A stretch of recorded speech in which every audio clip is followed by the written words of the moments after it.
Bonsoir et soyez les bienvenus sur cette chaîne. Je m'appelle Hervé. Sur cette chaîne, des histoires d'Hervé. Nous publions tous les lundis, mercredis et jeudis des histoires qui non seulement vous égaieront, vous distrairont, mais aussi vous permettront de corriger assez d'erreurs dans votre vie.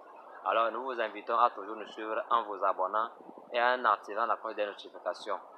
Ça va vous permettre de ne plus rater de nos prochaines vidéos. Alors, si cela est fait, on commence.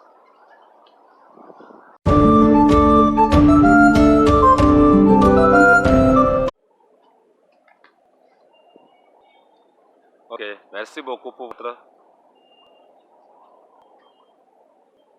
Donc l'histoire que je vais vous raconter, c'est une histoire réelle qui s'est produite sur moi-même. J'ai un grand frère qui est officier de l'armée et qui a acquis un lopin, une parcelle de terrain sur laquelle il a entrepris des travaux de construction de sa maison. Donc il a à peine lancé les travaux quand une mission l'a pris pour l'extérieur du pays. Donc il est parti. Alors en partant, il m'a donc sollicité d'aller surveiller la construction et l'évolution, donc l'évolution des travaux, quoi. Puisque lui-même ne peut pas être sur place pour contrôler tout, pour vérifier tout.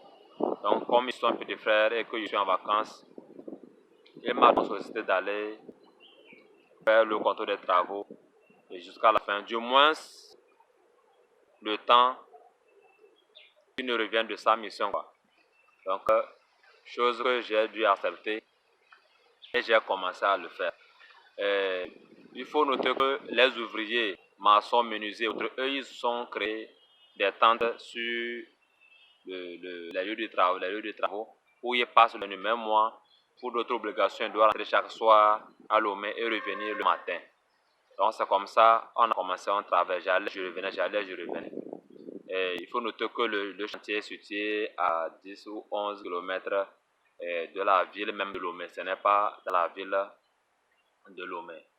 Donc c'est comme ça que j'ai commencé les travaux. Et un matin, comme tous les jours, je me suis levé, j'ai fait mes petits travaux domestiques à la maison. J'ai pris ma moto pour me diriger sur le chantier.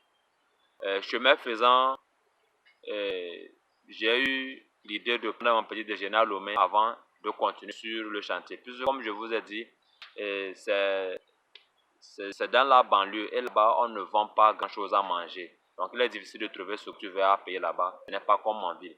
Donc j'ai eu l'idée de payer à manger en ville avant de continuer. Et c'est là, j'ai serré au bord de la route chez les bonnes femmes. Ceux qui ont fait Lomé savent, nous avons les bonnes femmes à Lomé qui vendent, qui font de la restauration rapide, en même temps en bordure des routes. Donc je me suis arrêté pour recharger les batteries, quoi. Et je me suis dirigé vers une femme qui vend ce que nous appelons à Lomé aïmolou. Aïmolou, c'est un mets préparé avec du riz et du haricot. Avec une sauce pimentée, c'est très agréable. Donc, en fait, moi-même, moi personnellement, j'en raffole de ce mets-là. Et c'est comme ça que je me suis stationné auprès d'une femme qui vend ça. Et il faut noter que ce matin-là, je n'avais qu'un seul billet de 2000 francs dans ma poche. Un billet de 2000 francs dans ma poche, 2000 francs CFA bien sûr dans ma poche. Et je suis venu commander à manger pour 300 francs seulement. Mais dans mon idée, puisque j'ai un billet de 2000 francs, il faut lui donner ce billet-là le plus tôt possible afin qu'elle puisse trouver la monnaie le temps que je mange. Pour que le problème ne se pose pas, qu'elle me perde le temps à la fin, quoi. Puisque j'étais déjà même un peu en retard. Donc c'est comme ça, juste après avoir pris mon repas, je lui ai aussi remis ce billet de 2000 francs. Et tenez-vous droit, ce billet de 2000 francs était un billet tout neuf, cacan. Et je l'ai remis, je suis allé m'asseoir pour me satisfaire. Une fois, après avoir fini de manger, j'ai été surpris. Ça a été une stupéfaction pour moi. Je me suis dirigé vers la dame en question pour m'en prendre mon reliquat. Surprise a été, tout le monde, j'ai été surpris quand ils me disent que je ne lui ai même pas encore payé. Au début, je pensais qu'elle rigolait, j'ai pensé que c'est de la blague, mais je me suis dit, cette dame, on ne se connaît jamais, je ne suis pas du quartier, et je ne me suis même jamais garé chez elle pour faire quoi que ce soit. Comment est-ce qu'elle peut se permettre de plaisanter comme ça avec moi? Mais au fur et à mesure que les secondes passaient, j'ai pu remarquer qu'elle était beaucoup plus sérieuse et qu'elle montait vraiment au créneau. Elle a commencé maintenant par me créer dessus, de lui vider, lui payer son argent, car ce que je fais, je veux lui escroquer. Que d'ailleurs, même, elle me connaît que je fais ça, d'habitude, je lui fais ce genre de magou tout le temps. Et que c'est aujourd'hui, ça doit, elle m'a attrapé, que je dois lui payer son argent. Mais l'étonnement était tellement au comble à mon niveau, je ne comprenais pas ce qu'elle disait. Comment se fait que je ne suis pas du quartier? Je ne me suis même jamais gardé chez toi pour manger. Ce n'est que ma première fois. Et tu trouves que c'est ce que je fais souvent, que je suis en train de vouloir te faire de la magouille. Malheur pour moi, tous ceux qui étaient présents au moment où je lui remettais ce billet de 2000 mon argent, eux tous avaient déjà fini de manger et avaient déjà quitté. Donc tous ceux-là qui étaient au moment où elle me créait dessus étaient maintenant ceux-là qui étaient venus après moi, donc qui n'avaient pas vu au moment où je lui ai remis mon argent. Donc vous comprenez qu'il y avait peu de témoins. Je ne savais pas ce qu'il faut dire là-bas. Elle ne faisait que crier sur moi. Et les gens ne faisaient que s'assembler. Et le comble, c'était quoi? Pendant que j'étais aussi là-bas, il y avait aussi une bande de jeunes, disons, vous connaissez une bande de gamins, disons, un peu dévergondés, de jeunes gros bras comme ça, étaient qui étaient en fait des chargeurs des gros sacs de maïs et de céréales, des gros camions, qui eux aussi avaient garé de l'autre côté de la route leur camion et étaient venus chez la dame en question pour aussi manger. Apparemment, c'était les anciens clients de cette dame, puisqu'ils se connaissaient.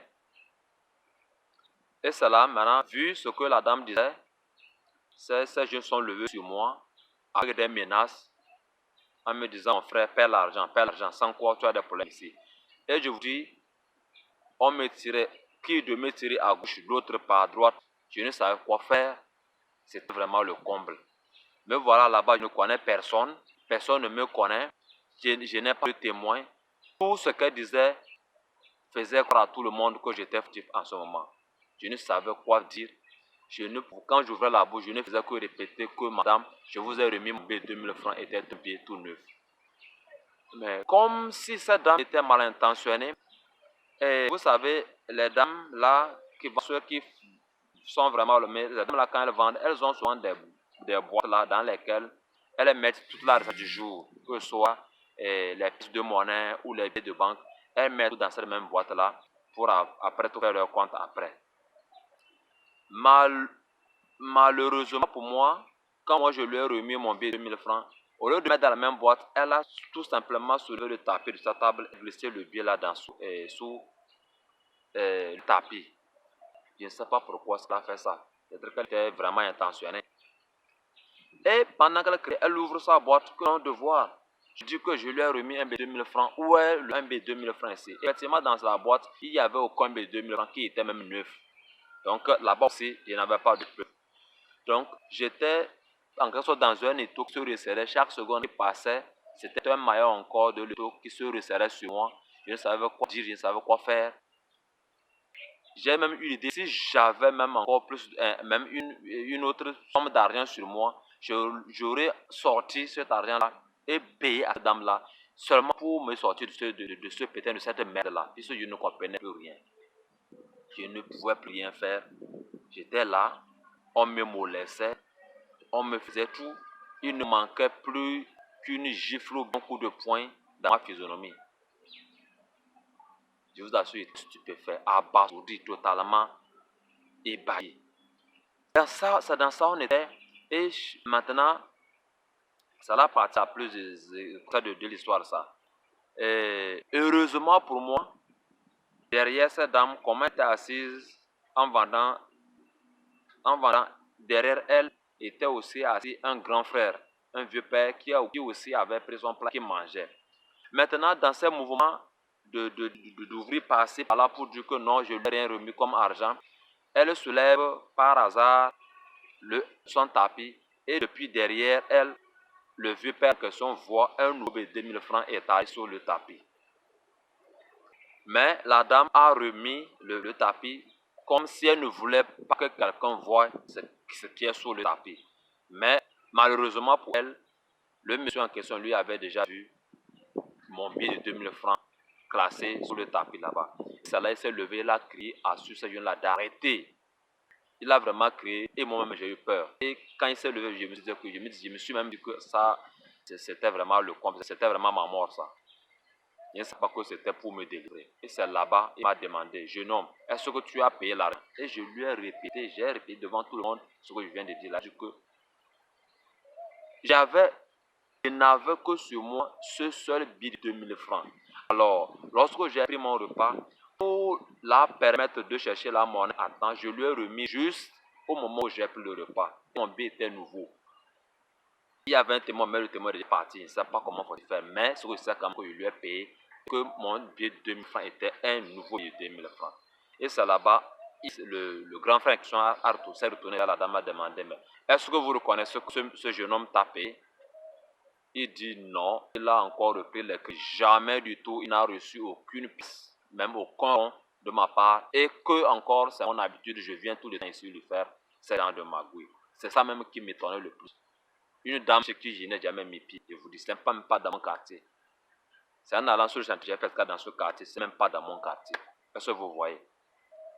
Et c'est là-bas, elle a dit d'accord. Vous êtes sûr de ce que vous dites là? Répétez. Elle a encore répété que jamais je lui ai remis un rond. Et c'est là, elle a dit, soulevez ce tapis-là. C'est elle-même qui a soulevé le tapis de sa table. Et c'est là, le grand frère lui a demandé, c'est quoi ce que je vois là-bas? Et tout le monde est venu voir mon billet de 2000 francs là-bas. Effectivement, 9 craquants. C'est quoi ce billet de 2000 francs qui a mis là-bas? Elle était là-bas maintenant, honteuse. Elle ne peut même plus construire une phrase. On attendait que le je. Et c'est là, le grand frère lui fait pas une question à Dieu que vous voyez. Évitez le vol. Ça, c'est pas bon pour ton commerce déjà. En fait, il lui a donné une belle leçon de morale.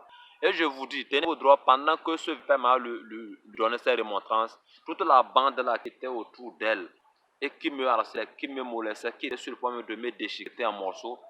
Et tous on commençait par disparaître maintenant un à un derrière eux. Ils ne savent même pas, ils ne savent même pas ce qu'eux tous avaient pu régler chacun son addition avant de pouvoir disparaître. Tellement horny, tellement pas, vraiment horny, ils se sont dissimulés dans le camp comme ça sans pouvoir dire mot. Et quant à moi, je ne savais un peu où j'étais. Hein. Je ne savais plus le sentiment, je ne peux même plus vous dire le sentiment que je traversais en ce moment. Je ne savais plus si c'était la joie, c'était la déception, c'était la panique encore, je ne savais plus rien. La seule chose que j'ai pu remarquer, c'est que mes larmes ont coulé, j'ai senti mes larmes couler. Et c'est là, le père l'a harcelé, il m'a remis ma monnaie, mon reliquat. Et difficilement, j'ai pu redémarrer ma moto, je vous en prie.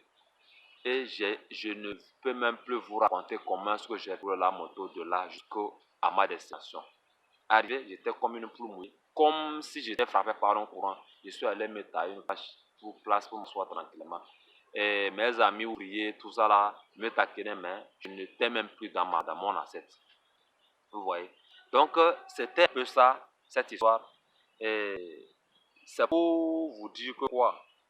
Lorsque vous allez pour faire un quelconque achat, que ce soit au supermarché, partout où vous voulez faire un achat, soyez vigilant. Il y a de ces vendeuses, de ces vendeurs qui, peut-être par oubli, peuvent vous amener dans cette situation-là. Mais il y en a aussi qui sont très mal intentionnés, qui ont le désir de tricher, de voler leurs clients. Donc, c'était pour vous faire part de ce qui m'est arrivé, pour vous inspirer aussi à beaucoup, pour vous appeler aussi à beaucoup plus de vigilance dans vos courses. J'espère que cette histoire vous a augmenté un plus et un peu de vigilance et que ce qui m'est arrivé ne vous arrivera pas, vous aussi. Alors, si elle vous a plu, si elle ne vous a pas aussi plu, c'est normal, nous sommes tous des humains.